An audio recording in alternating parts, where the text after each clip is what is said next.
श्री स्वामी समर्थ. श्री ब्राह्मणदेव प्रसन्न. माटुंगा पश्चिम टायकलवाडी येथे ब्राह्मण देवाचे मंदिर आहे. हे मंदिर पुरातन आणि जागृत देवस्थान आहे. मंदिरात प्रवेश करता मन अगदी प्रसन्न होऊन जाते. मंदिराच्या समोर तुळशी वृंदावन, दीपज्योती स्तंभ आहे. मंदिराच्या गाभाऱ्यात गणपती बाप्पा, विठ्ठल रखुमाई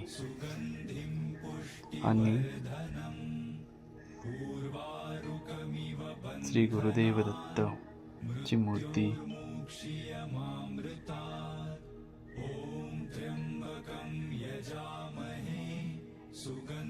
आई देवीची मूर्ती आहे.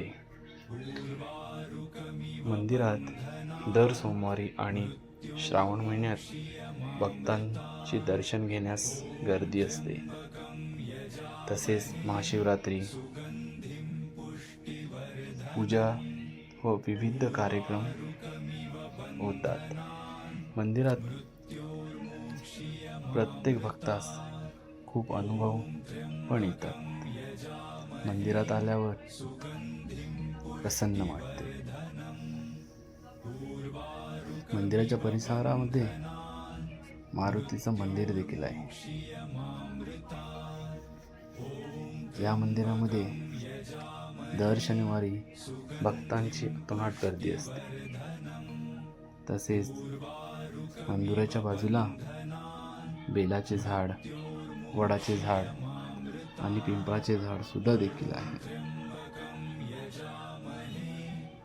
जरी कोणाला च्या घरी चांगले कार्य असेल तर या मंदिरामध्ये नारळ आणि पानाचा विडा ठेवला जातो,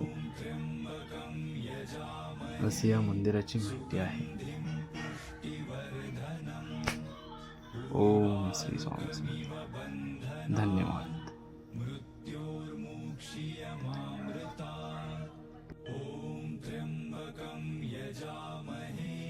सुगन्धिं पुष्टिवर्धनम् उर्वारुकमिव बन्धनान् मृत्योर्मुक्षीयमामृतात् ॐ त्र्यम्बकं यजामहे सुगन्धिं पुष्टिवर्धनम् उर्वारुकमिव बन्धनान् मृत्योर्मुक्षीयमामृतात् ॐ त्र्यम्बकं यजामहे सुगन्धिं पुष्टिवर्धनम् उर्वारुकमिव बन्धनान् मृत्योर्मुक्षीयमामृतात् ॐ त्र्यम्बकं यजामहे सुगन्धिं पुष्टिवर्धनम् उर्वारुकमिव बन्धनान्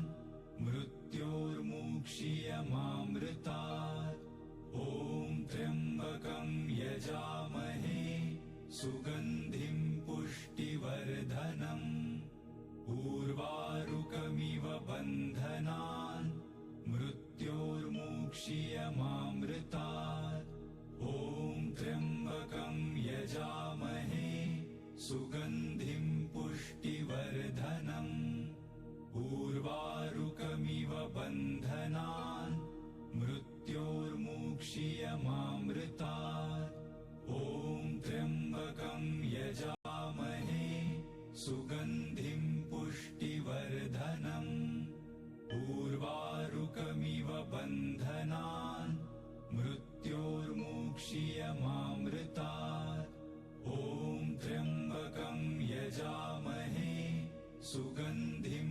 पुष्टिवर्धनम् उर्वारुकमिव बन्धनान् मृत्योर्मुक्षीयमामृतात् ॐ त्र्यम्बकं यजामहे सुगन्धिं पुष्टिवर्धनम् उर्वारुकमिव बन्धनान् मृत्योर्मुक्षीयमामृतात् ॐ त्र्यम्बकं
सुगन्धिं